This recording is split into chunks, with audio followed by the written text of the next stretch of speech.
Hi there, Richard D. Coffin 66. How are you? I'm not bad. In fact, I'm fine. Now, today, I'm going to do something different. I'm going to try and learn something from a user. Because I'm trying to expand my mind. I'm trying to understand lots of things out there that I'm convinced are, completely insane and based on less evidence than nothing.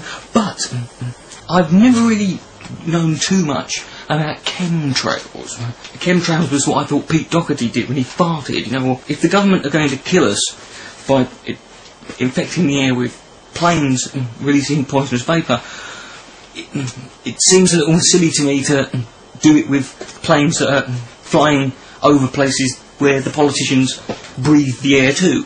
I'm going to listen to someone and take in their wisdom. And I found a guy whose name was Theopro Lifigwai. I thought he was some sort of, Slovakian, Eastern European, Jewish sort of name, just made that long to cheat in Scrabble. But then I found out, his name is the Pro-Life Guy. Now, the Pro-Life Guy. Pro, obviously, pro golfer, pro wrestler, professional. A professional life guy. You want a guy whose life is professionally lived, who lives like a professional guy. This is the guy. What else could pro-life mean? So I'm going to listen to him. I don't know his name. He looks a little bit like Gunther from The Friends, but squashed. Hey. Hey! I'm Gerard Paul. Gerard Paul, 666. The pro-life guy. See, we're clicking already. Shut up. I'm the guy who does the anti-abortion videos. Really? So you do videos about when your auntie gets an abortion. That is brilliant. You should have one every week. Because, better play to her. If you're going to do something wrong, do it right. Nice to know you. But lately I've been talking about the chemical trails. Saw them at Glastonbury one year. You can see them right behind me. Okay, I'm going to have to bring you up on this. I can't see anything behind you other than... Well, technically I can see the rest of the universe behind you. I'm not going to let anyone tell me what's behind them whilst they are standing a 180 degree space in the wrong fucking way. Call me a little bit anal about that, but... Well, chemical trails put a lot of metals in your body. What do you mean when you put a lot of metals? My mate Dave puts a lot of metals in people's bodies. He works at a tattooist and a body piercer. What do you mean puts a lot of metal in your body? When you say a lot, what are we talking here?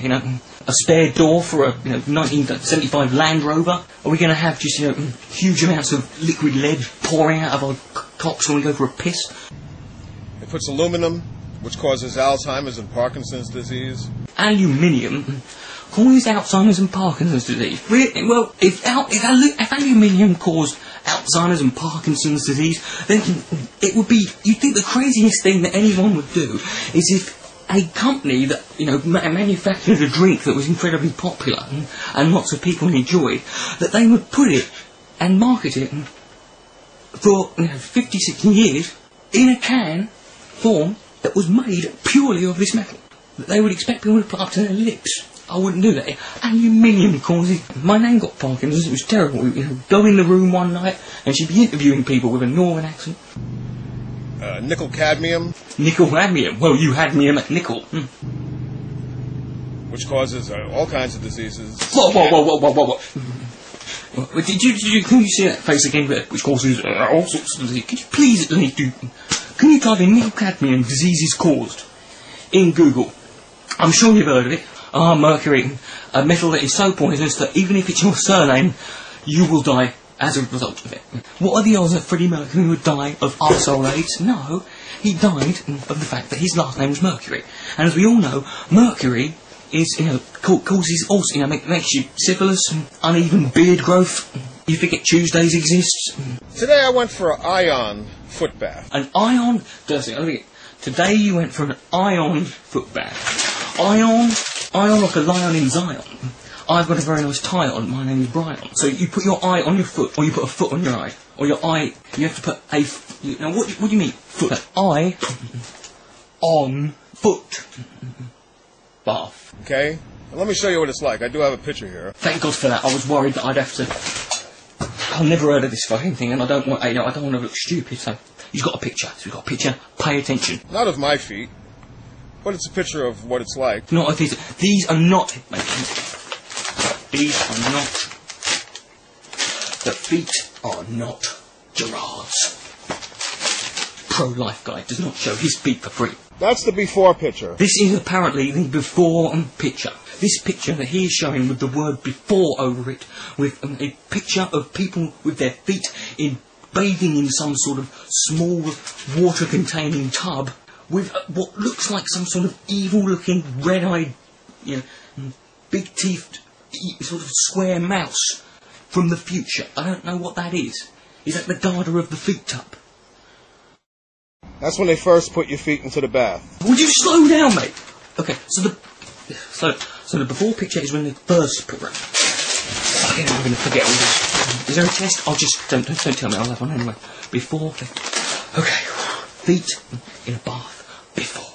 This is what the bath looks like about a half hour later. Did you have an accident? A giant bowl of shit. What is that stuff? Is it ginger? Is it extracted ginger? Poo-looking water with half an hour evil mouse, right? Imagine that? No, I don't really have to imagine it. You're showing me the picture, Gerard. Before? Hey, calm down. I'm not Stephen Hawkins. Take it slowly. Just say you're going to go over it again. Otherwise I'll get confused. You get a parrot. That's what it looked like, my foot bath. Okay, you expect me to fucking believe that? You think I'm going to take your word for that extraordinary claim? I'm going to have to... you're going to have to go back in time and show me. I'm going to have a wild guess here for you. Did you take your steel-toe cat boots off first? So you're telling me you're inhaling so much vapour from the back of airplanes that you're now collecting it in your feet? I didn't even tell them that was my concern. Fucking right and all. Who are these fuckers? Go set up a business, do a service. Professionals know what they're doing. You go and have that service, and they bother. They tell you things about the stuff that you've just done and what they can find out about it, and you didn't even care. You just went there for something else that was no relevance, really. A heavy metal cleanse. Paul, not being funny, how much fucking metal is in you? You're not a Terminator. Wow! Until now, I never knew that existed something that could make heavy metal, those two words, heavy metal, look so incredibly, unequivocally fucking gay as that. Containing ingredients traditionally found in the... That's not a fucking bonus. That's what it should be. That's what I'm saying. This is a car. It comes with an engine, body and seats. You go by a certain diet while you take these. If you walk past a steel girder, don't go and eat it. Please stop putting drawing pins into yourself.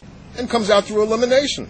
Pardon me if I got the wrong list here, but you're basically saying after 30 days, you are going to go and do a shit that is made of solid steel. You're going to go sit down and a bowling ball of steel that's been removed from your bones is going to fly out. Is that what it is? Because that sounds really dangerous. After 30 days, 30 days, and you're going to do a solid steel shit. You are going to give birth to a Robocop-sized pile of useless aluminium that an aeroplane put in there. Or you could just fart and some glitter comes out of your ass. Then when I'm finished this 30-day cleanse, I'm going to go back for another ion foot bath. You are a mental, mate. You calm down. Your life is just one long stream of ever-ending hard work. You've just described something. I mean, your president could not have dealt with that schedule. You're going to go. You've just had a foot bath. Now you're going to go take a pill every day, and 30 days later, you're going to go to the toilet, and there is possibly going to be a huge amount of skyscraper-sized scaffolding underneath you, and then, after all that, you're going to actually muster up the strength to go and put your feet in some more water. Paul, Gerard, you, sir, are an American hero. Show you that one more time. Thank God. I was scared to ask because I didn't want to look sick. You're going to show it again. Right, excuse me. Concentrate now. No commentary. Okay, Paul, carry on. I'm just going to relax. I'm not going to think. And there's that. Poo, water. Also, there's more. These chemtrails are depleting your vitamin D. Cancer patients have a depletion of vitamin D. Yeah, that's probably true. I'm not going to argue with that. However, I'm going to go out on a limb here and say that vitamin D being in shortage in your body is the major concern of a cancer patient. I think having a tumour the size of a fucking medicine ball in your anus would be... I don't know what these chemical trails are in the sky for. I'm sorry. Say that again? I don't know what these chemical trails are in the sky for. You're not sure what... You must have an idea. You just sat here explaining what they do. You just told me everything you're going to do in the next month. You've given me a graphic depiction. But I'm going to beat them. You don't know what it is, but you're going to beat... I consider that to be a little bit shallow. Think about it. I mean, if I went paintballing and in the middle of the field suddenly was Stephen Hawkins in his chair, you know, having a sleep, and I was there, and you know, I could use that same excuse. I don't know exactly why he's there, but I'm gonna pelt him with. Which, to be fair, you know, he's paralysed from 2 feet above his head down. Because I don't know why this lady was walking down the alleyway at night, but I just felt like I had to beat her. I mean, how do you beat something if you don't know why it's there? It might not be there for you. It might have been minding its own fucking business and you started breathing it in. Hmm? And this is the way that you can beat them too. All I've got to do is stick my head in a pile of Willy Wonka sort of chocolate river shitty H2O in a tub filled up with aluminium cancer, and go to a vitamin D party where they will deplete the heavy metal in the anus of my own. What the fuck? Just figured you'd like to know. 12 seconds from the end of the video, and you just figured. So you have figured it out before. That's why you made the video. Thank you for watching my video. You do not have to thank me, sir. In fact, I would like to thank you for making a video and allowing me to watch it and become the... Because me and you, we're the fucking chemtrails. The chemtrails, what are they? They're nothing. We're going to beat them together, me and you. I know this has been a different video, but please, it would make my day if you just gave me one of your all-time classic, on-the-mic, pro-life guy. Fucking, you know, give it some, please. Stop abortion. Save the babies. Abortion. If you stop an abortion, I will kill another 2. Yeah. Stop abortion by stabbing pregnant women. That's the way you ought to do it. Or, you know, just setting kids on fire after they're born. The man who's just saved my life. Saying, you know, this is Richard the Dick Coffin 666. Save abortion. Stop the baby.